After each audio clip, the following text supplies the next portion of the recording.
friendship that'll never ever end.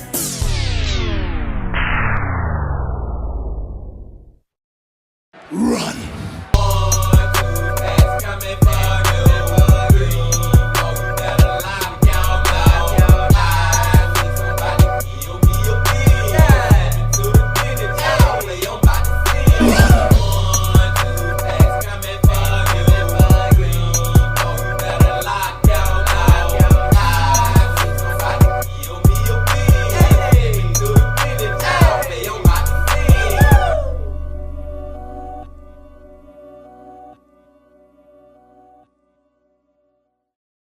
It's a beautiful day in the neighborhood.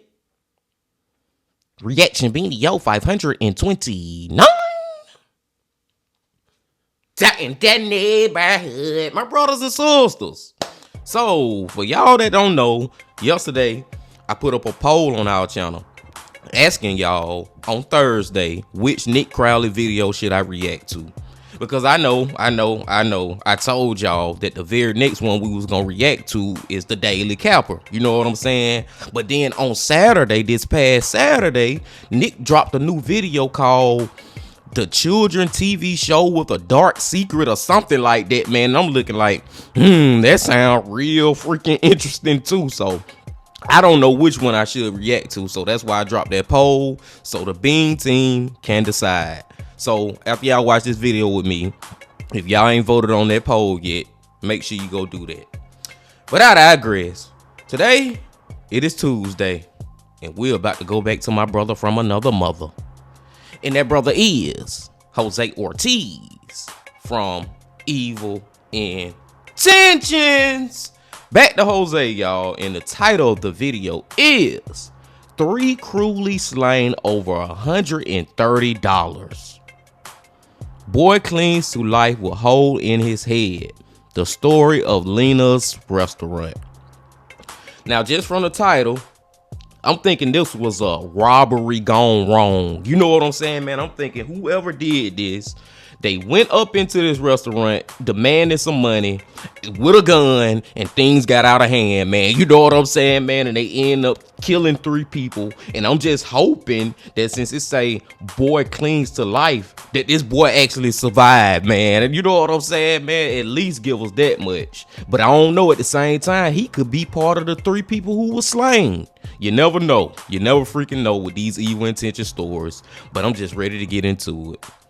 But before we get into it, my brothers and sisters, y'all know what y'all got to do. Get whatever you may need. Get what you need, please. We back to Jose Ortiz from Evil Intentions. Y'all got what y'all need. Y'all ready to go? Did let's go? Evacuations are underway in low-lying areas. Many people on Long Island are heading into the stores tonight, stocking up on food, supplies, batteries, and getting ready for the worst. Buying food and batteries and, to be prepared for tonight. The tri-state area at this point is bracing for a morning that could be a storm of monumental proportions. We have a live picture from Seagate, Brooklyn. This morning, as we looked at computer models and we looked... The robbers then started shooting, killing 3 men. By 6 o'clock this evening, Robbed many times. the low center to be right here, as you see the cursor, right here across the eastern sections of Virginia, just to the south of Washington, D.C. In March of 1993, the millions living in New York City were gearing up for what would soon be referred to as the storm of the century. The approaching blizzard would cover the Northeast in over 20 inches of snow. And if you were upstate, some areas were double that, if you could believe it. No matter what channel you turned to, every single report was about this end of times blizzard that was due to hit us any day. If reports weren't about that, they were about investigations intensifying after an attack on New York City, one that took place just 2 weeks prior to the storm. And lost in the sea of those headlines was one that came straight from the Bronx, a story that would leave the Bedford Park area shaken and grieving for years to come. But make no mistake, this story is just as much about perseverance and survival as it is about tragedy. On today's episode of Evil Intentions, this is Closing Time, the story of Lena's restaurant.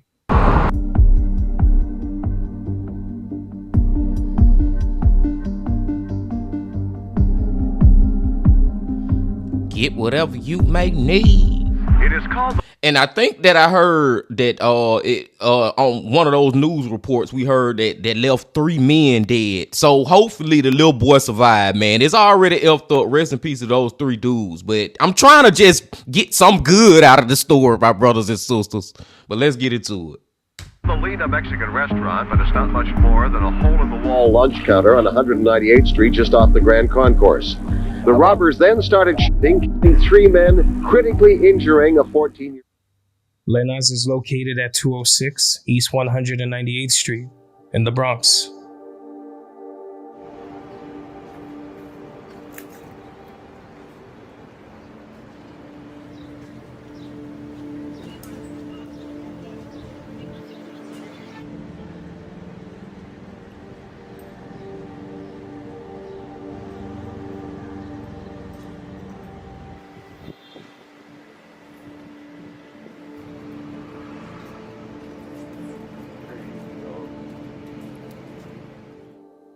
The location is surrounded by other family-owned businesses, many of which are frequented by people who reside nearby, also operated by families who live in the area. The blocks here are lined with everything from restaurants to delis to value stores, every business directly next to the other. As store owners lift their gates for work every morning, they look over to see others doing the same. The same goes for businesses all over the area and across the city. The sidewalks are cleaned, the front doors are unlocked, and so begins another workday in the Bronx. Lena's is one of those businesses, operating since 1986. The location is small, with just a few seats for eating in, but if you visit, you notice the traffic as many come and leave with their orders in hand. Out of over 150 reviews, the restaurant stands at a 4.6 out of 5-star rating, with many praising them for their polite staff and the quality of their food, with every dish made fresh on the spot. That's a high score, man. Like, seriously, for a food place, that's a high score by reviewers. But one thing I just want to say real quick, y'all, is just seeing all those family-owned businesses in the same, like, area all bunched up together, it make my heart warm. Like, it's so wholesome because that don't exist where I live. It's a couple of family-owned business, but it's spread throughout the city, and it's not that wholesomeness of it all being together in the community, supporting them. You know what I'm saying? Lena's restaurant is small as hell, but she's still getting love. That restaurant still gets the love, man. I hate what happened though, but it's also nice to see that they still exist until this day.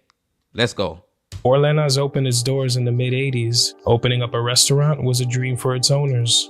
They hailed from the state of Guerrero in Mexico, a place known for its cultivation of crops like corn, other vegetables, tropical fruits, and many others. All ingredients consumed and sourced on a daily basis, and also an important part of earning income.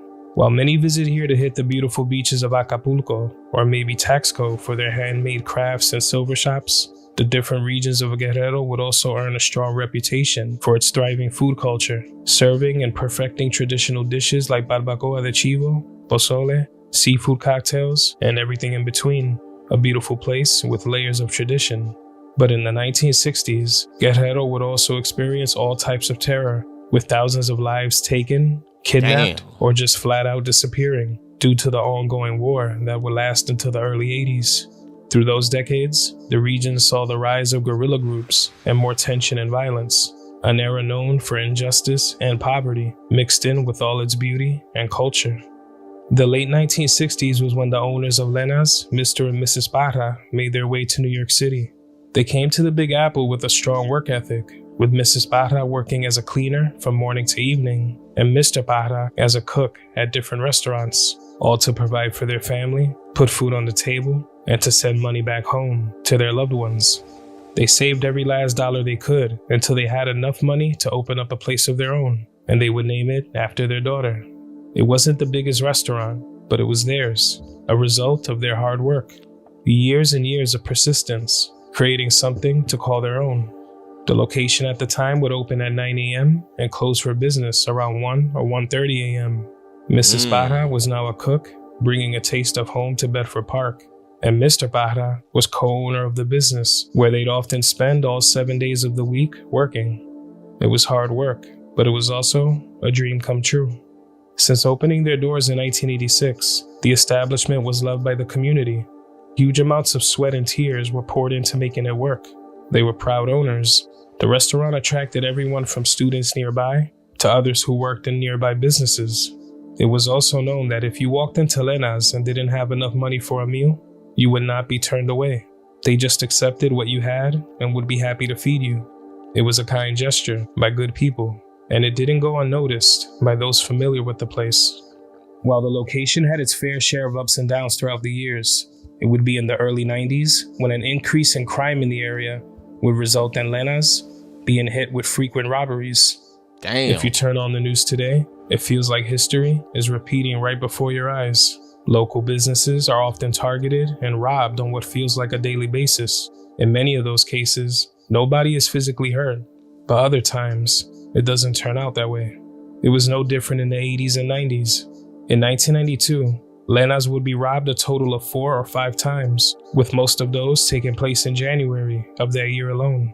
Of course, it was a major blow and very discouraging, but the 7 workers at Lena's, including the owners, were determined to stand their ground. This was an honest business they built from the ground up.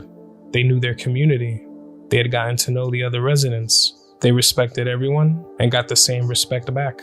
The family. Man, maybe they should have got some security or something, man, to get robbed that many times in 1 year, and most of them happening in January of that year. But the one thing that Jose said that just really like stuck out to me is like, oh, I wish they would have changed this. They opened at 9 a.m. Okay, that's cool. 9 a.m. That's a good start time to open. But they closed at 1. I think he either said 1 or 1:30 in the morning. That's way too late. That's way too late in my opinion, man. They should be closing up maybe at 10, maybe 11 on the weekends. Like, I feel like they was open too late, man. That's probably why some of those robberies took place. Now, I don't know the time that they took place, but I highly doubt they was in the daytime. You know what I'm saying? More than likely, they was going on around 12, 15 in the morning. It's crazy how you can look at stuff in hindsight and try to come up with solutions, but let's keep going. Family lived by Intervale Ave, only about 20 minutes away. Just leaving and abandoning a place they worked so hard to build wasn't an option. They stood the course and kept their doors open, despite the obstacles. The restaurant, along with other locations in the area, were starting to have this experience more and more. And to those who worked at these locations or maybe even owned them, it was starting to feel like this would never end, and it was becoming harder and harder to keep going. But it was in the early morning of March 9th of 1993, when what started out as a robbery would end with innocent lives taken, and what felt like a dream forever shattered. On this day, Lena's was near closing time. Those inside were in the middle of cleaning up the space and the grills as they listened to music that played loudly from a small back room. You see what I'm saying, though, man? Didn't I just say that? You heard what Jose just said. Near closing time. And they closing time is 1 something in the damn morning. I just feel like that was too late. Finishing up a long day's work. It was a part of a nightly routine they were all used to. But in a matter of seconds, that would all change. The gate to Lena's was pulled halfway down because it was around 1 a.m. and they wouldn't be taking any more customers. A 14-year-old boy from the neighborhood waited for his food as some cleaned. 2 others also sat at the counter. The 3 sat there and no rush to go anywhere. The teen worked outside in front of Lena's restaurant often, sweeping and running errands for people in the area, so he knew them. He also lived right around the corner on Valentine Ave.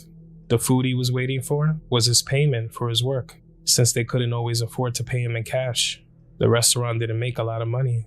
Before he could get the order of yellow rice that he was waiting on, 2 masked men would raise the gate to the restaurant, open the door, and fire several shots at the wall from the entrance. They then barged into the small space and pulled the gate behind them, announcing in Spanish that this was a stick-up. It would be only seconds before one of them, without warning, fired a shot from a .38 caliber pistol directly into the head of one of the young men sitting at the counter. His life was taken in cold blood, instantly. He had been sitting right next to the teen, and the other man sitting at the counter was forced to lie down on the ground. The masked men demanded cash and ordered the rest inside to lie on the floor with their heads down as they began rummaging through the cash register. there was barely anything in it since it was emptied out more than 2 hours earlier. Some reports stated that it was 3 men, but it was later confirmed to be just a pair, and they were prepared to take even more lives.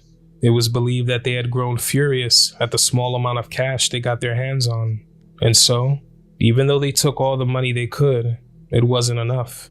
The next few seconds would be nothing but carnage as both men began firing their weapons, striking 2 more men in their heads, with them dying instantly.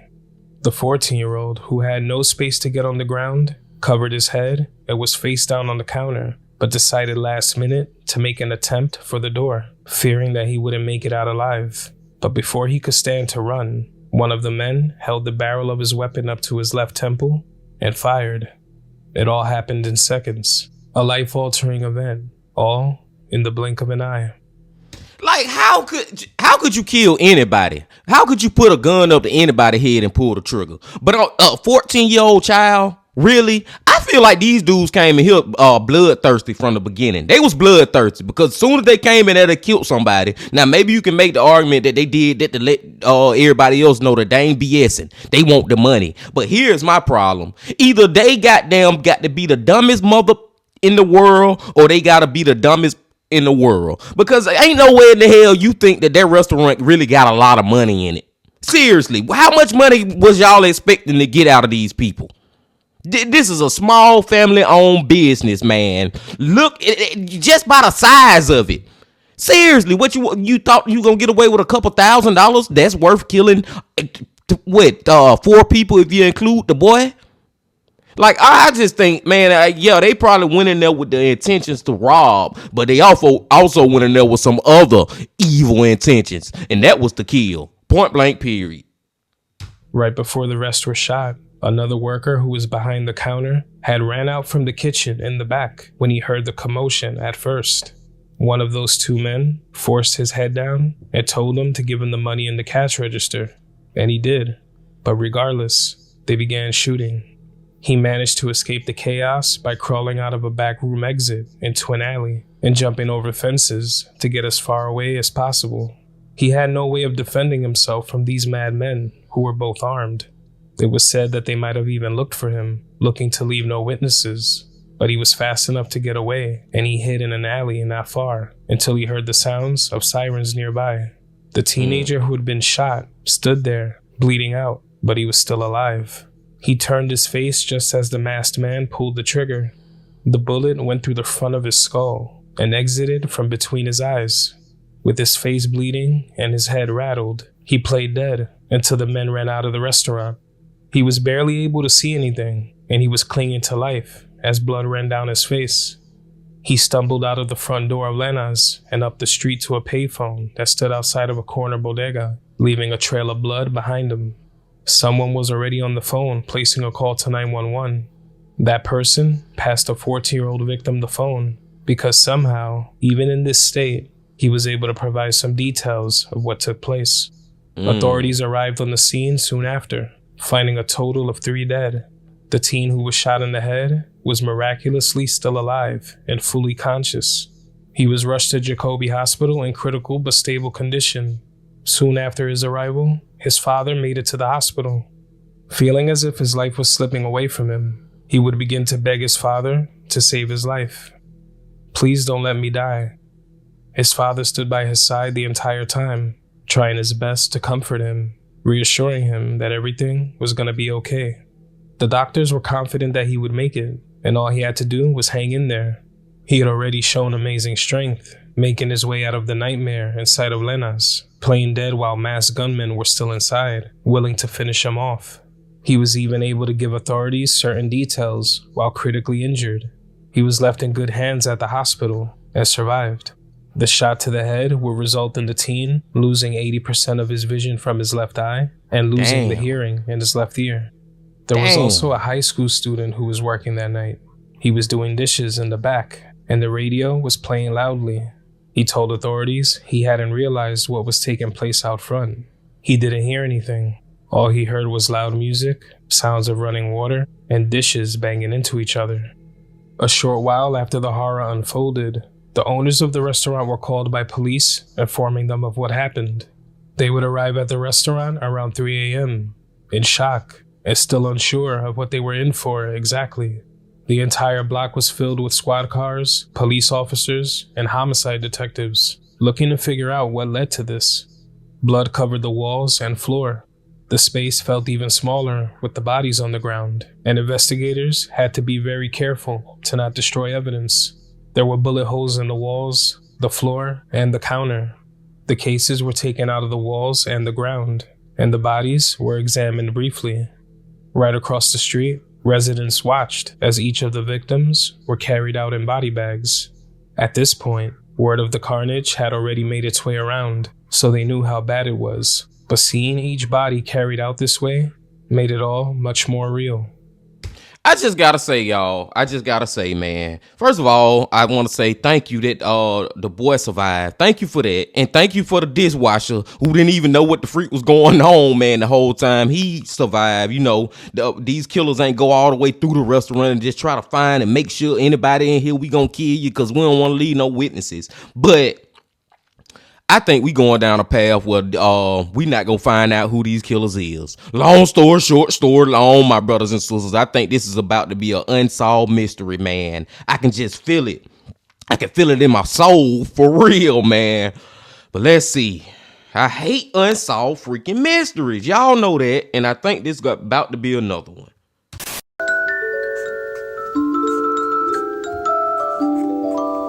It was here where, for the first time, they'd learn exactly who the victims were. Martiniano Rivera, 21 years old, Alfonso Salazar, 23 years old, and Fermin Parra, just 20. Martiniano Rivera was an employee at Lena's and also a family friend of the owners. He too came from Guerrero. He had worked at the restaurant for 4 years. Sometimes the workdays were 12 or more hours, starting his shift in the afternoon and staying until they were done cleaning much later, around 2 or 3 a.m. He was described as a hard worker, someone who was always kind, someone who loved his family. Lena's was more than just Martiniano's place of work. It played a major role in changing everything for him, because it was here that he met his wife. She walked into the restaurant one day, a conversation started up between the two, and the rest was history. They would end up sharing 2 beautiful children, a 1.5-year-old and a 6-month-old. Family meant everything to the pair. Just about 3 weeks before this tragedy, the couple and their children had moved into their brand new apartment, not too far from the restaurant. Before this, they had friends who helped them out with a place to stay while they got on their feet. Having a place of their own meant a lot to them. They worked hard for it and were happy with the life they were making for themselves. His wife often worried about him being in the streets so late after closing up the restaurant, since the streets were known to be so dangerous. His body would be flown back to Mexico for burial, a heartbreaking and heavy loss for his family. According to reports, he and his wife were newlyweds when his life was taken. Dang. Alfonso Salazar was still new to the Big Apple. He had arrived in the city in June of 1992, barely 9 months before. He was a dishwasher at Lena's. When he got to the city, he was able to meet others who, like him, were looking for work and a place to live while they got on their feet. He would end up moving into a 1-bedroom apartment with other roommates and working at the restaurant to send money to his family back in Mexico, specifically his mother. He was having second thoughts about New York City because he was struggling to make things work. His plan was to work a little longer and return to Mexico to his family. But before he could ever get the chance, his life was snatched without hesitation. A minute before these men entered, he sat at the restaurant's counter, chatting with another worker.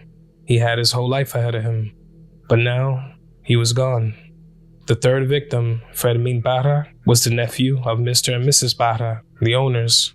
He didn't work at Lena's. He worked at a meat market on the same street, but he had always made it a point to stop in at the store when he finished his shift because he wanted to help his family. He was described by loved ones as always in good spirits, with a huge sense of humor and an outgoing personality, always making jokes. He also had an artistic side to him. He had taken a liking to painting designs on jean jackets and other clothing. He was also very reasonable. If he had free time, he didn't mind spending it at Lena's helping everyone. He had recently got into the habit of leaving his job when they closed at 7 p.m. and going to the restaurant to help out, a lot of times until the early morning hours. Other times, he was heading to pick up his mother from her job at a hospital in the area. He picked her up every night, and they'd make the trip back home together. They were extremely close. As he sat at the counter that night with a hot plate of food in front of him, eating and talking, the men ordered him and the others to put their heads down. But before he could, his life was taken. His food and a cup of coffee right next to him. The men did one final search of the front of the restaurant before running out. They ran about half a block and hailed a cab on Grand Concourse, fleeing the scene. There were people walking around the neighborhood when the shooting took place, and some got a good look at them when they removed their masks. It would have been hard for two masked men to hail a cab, so they had no choice but to reveal themselves, if even briefly. They were both described as two Hispanic males, standing at around 5'9". One was heavyset, light-skinned, with a mustache. The other was medium build, dark-skinned, also with a mustache, and wearing a beige jacket. Composite sketches of the suspects were soon plastered all over the Bronx. It was really all authorities had to go on. The area had its fair share of crime, but nothing like this. It left residents shaken, and other business owners feared the worst. They thought this could and would happen to them, and they would have no way to stop it. Many in the area had applied for gun permits available to business owners, but many also didn't hear back about those permits. Mr. Parra was one of those people. He had applied for a gun permit in late 1992, but he never received any updates about it. He didn't have any sort of criminal record and spent most of his time at the restaurant, a legitimate business that needed protection. He wasn't there when the shooting took place, but they had been robbed so often before that having protection would have offered a peace of mind. Like, seriously, man, at least that much, man. At least having the gun. See, at this point, y'all, I don't even care if they give me the damn the policy or they give me the right to carry the gun. I'm gonna get me a goddamn gun anyway. And if somebody come try to rob me at this restaurant and I end up killing their ass before they kill me, then I'll just deal with the consequences for illegally carrying this weapon. But this weapon just saved my life and everybody else in here. You know what I'm saying, man? At this point, I don't even care about registrations and none of that. No, I'm gonna go to my local pawn shop, or I'm gonna go to the local drug dealer, however I got to get me a scrap, and I'm gonna go get it. Man. And lives were lost, and the people who committed the crime were still out there. There was very little that could ease the horrible pain felt by those here, especially of the families who lost someone. 3 lives were viciously taken, and an innocent teen's life was forever altered. And it was all for $130 that was found in the register. We begin this noon with a restaurant massacre. The Lena restaurant in the Bronx was about to close early this morning when 3 men burst in with guns drawn. After they emptied the cash register, they emptied their guns, killing 3 men and wounding a teenager. Doug Johnson picks up our story this noon live from the scene. Doug? Tim, nervous robbers, cold-blooded killers, whoever they were.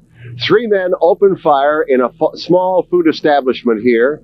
Innocent people were murdered. And once again, senseless bloodshed in the Bronx. It is called the Lena Mexican restaurant, but it's not much more than a hole-in-the-wall lunch counter on 198th Street just off the Grand Concourse.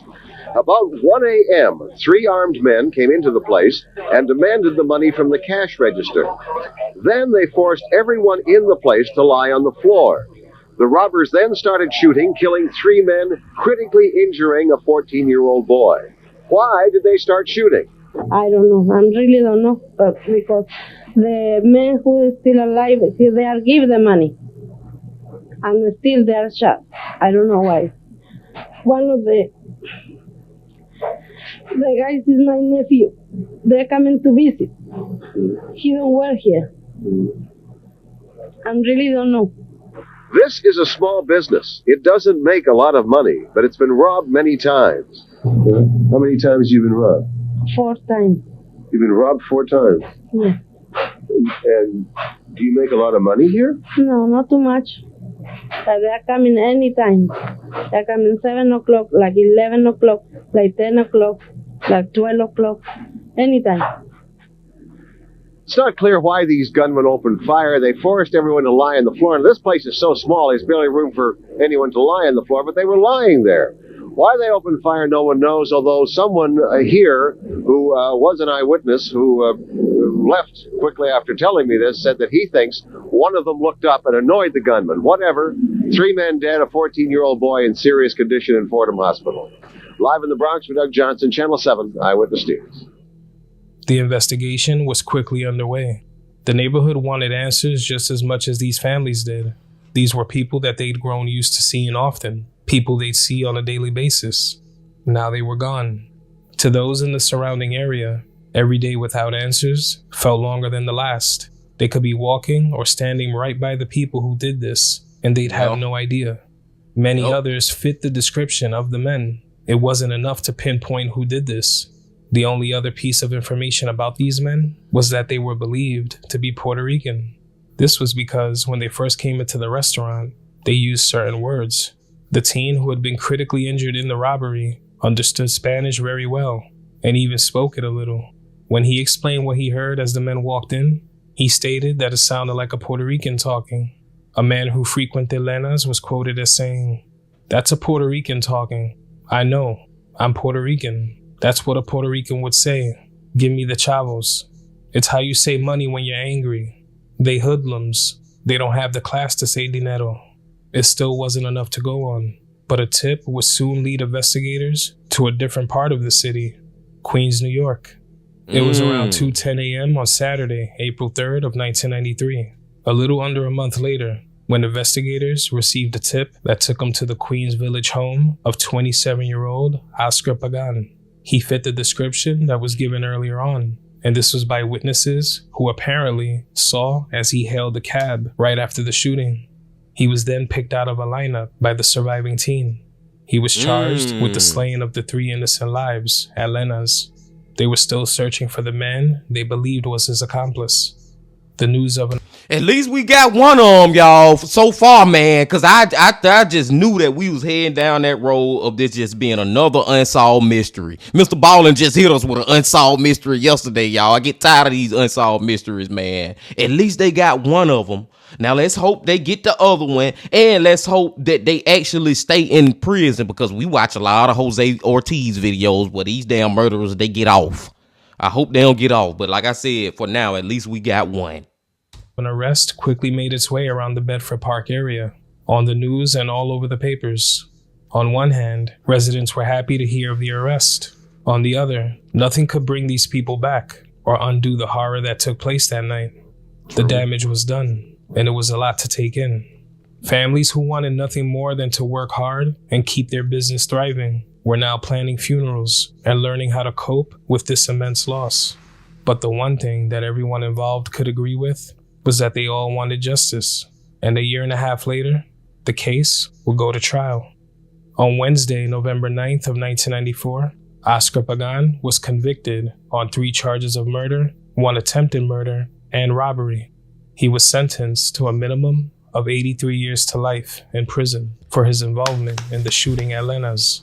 The courtroom was filled with close friends and family members as his sentence was read, all of them in tears. It was bittersweet. Justice was served, but that doesn't take the pain away.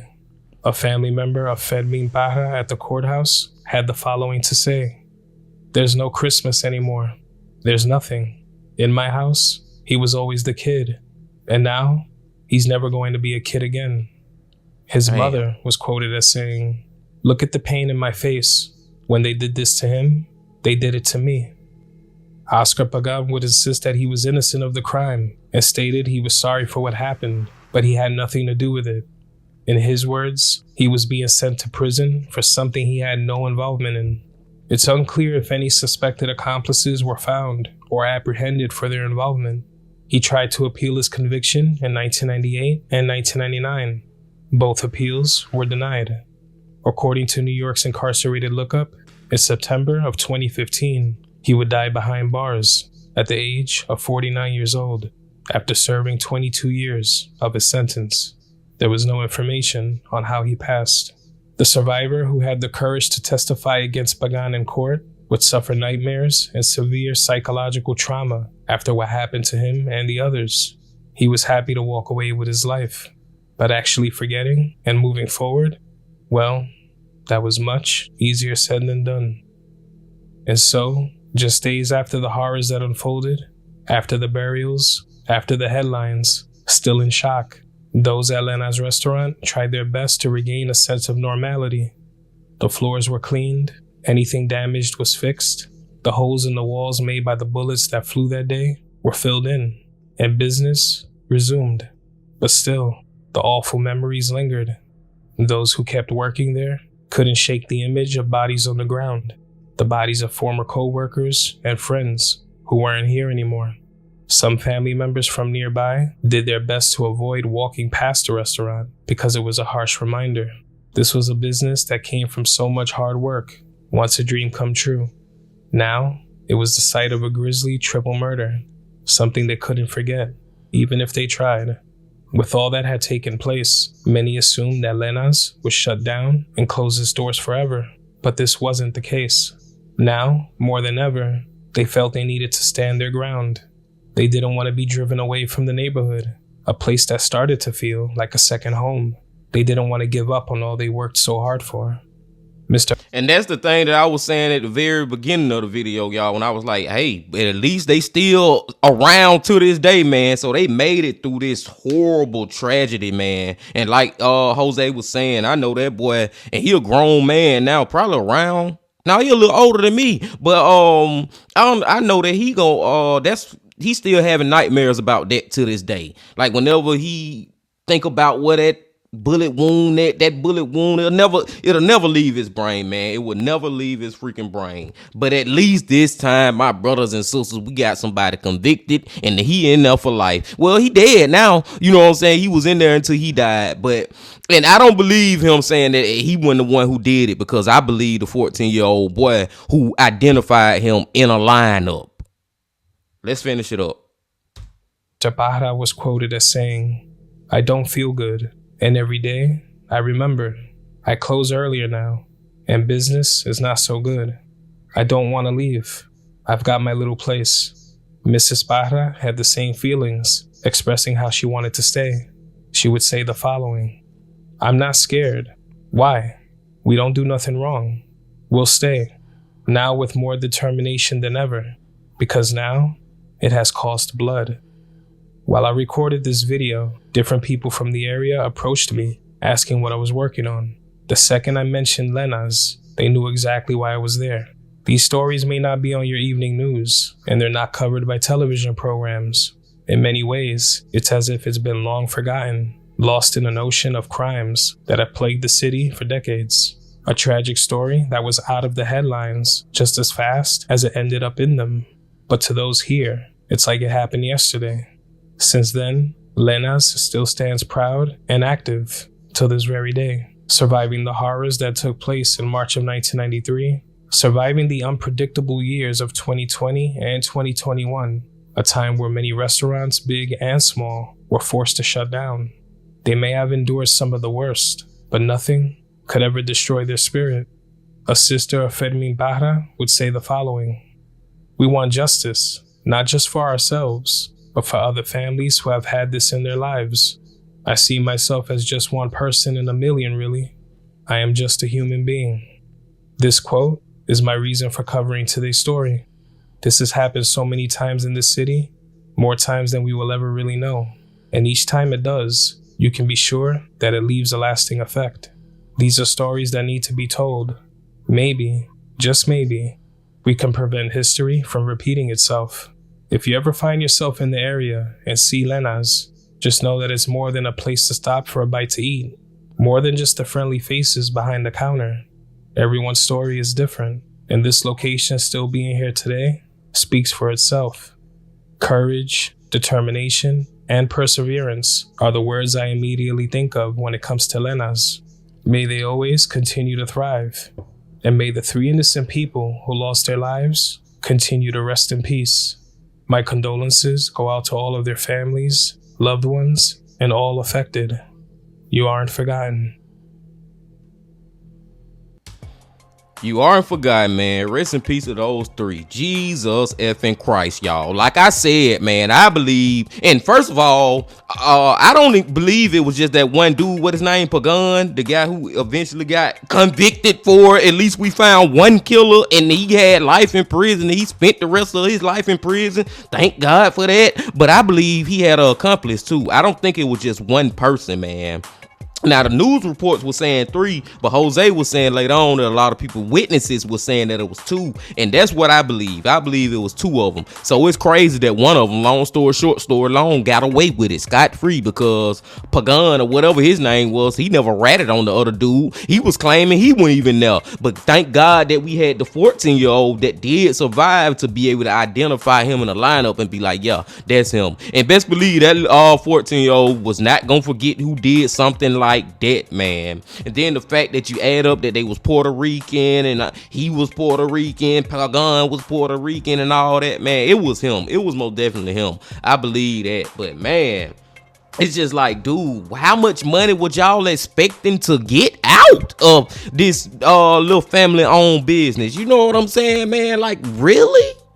Bro, go try to rob a bank. And when you do that, I hope the police kill you, stupid ass. But at least that make a little more sense because a bank got way more money than what you would expect from a little family-owned business just fighting and trying to make it, man, in the hood, just like everybody else. Oh, my brothers and sisters, man, this is why I love Jose, man, because he bring you those stories that no other channel, y'all, no other channel that we watch have, man. Like his stories are those little minute, if that's the right word I should be using, in the true crime realm of stories, y'all. You know what I'm saying, man? A lot of channels that we watch, one channel may cover it, and then we'll hear the same story from another channel. That don't never happen when I watch a video from Jose, man. Like, he really dig deep and find stuff that we have never heard, and I appreciate that, man. And I just like to just, like I said, man, it leave the memory in my head of those 3 people, and even the 14-year-old, even though he got shot, just it put a memory in our head of what happens in these stories, so we can always honor and hope that these people rest in peace and all that, man. I digress. I'm gonna let y'all go now. I can keep going on with this one, y'all. Like, seriously, man, it was a lot of different layers to this one. But at the end, I feel like we got a better justice was served, man. I just put it that way because, like I said, man, these last couple videos we've been watching, justice ain't been served. We've been left just hanging on like, oh my God, is that it? So it was a little refreshing at the end. I'll just leave it at that. I'm gonna let y'all go now, man, but before y'all leave, just please hit that like button, comment, subscribe, and do all that if you ain't did that yet. And come on back tomorrow for another That Chapter Wednesday. But until then, my friends, I also need y'all to remember this. Love, peace, and happiness. Stay safe. Don't stop. Keep going. Yeah.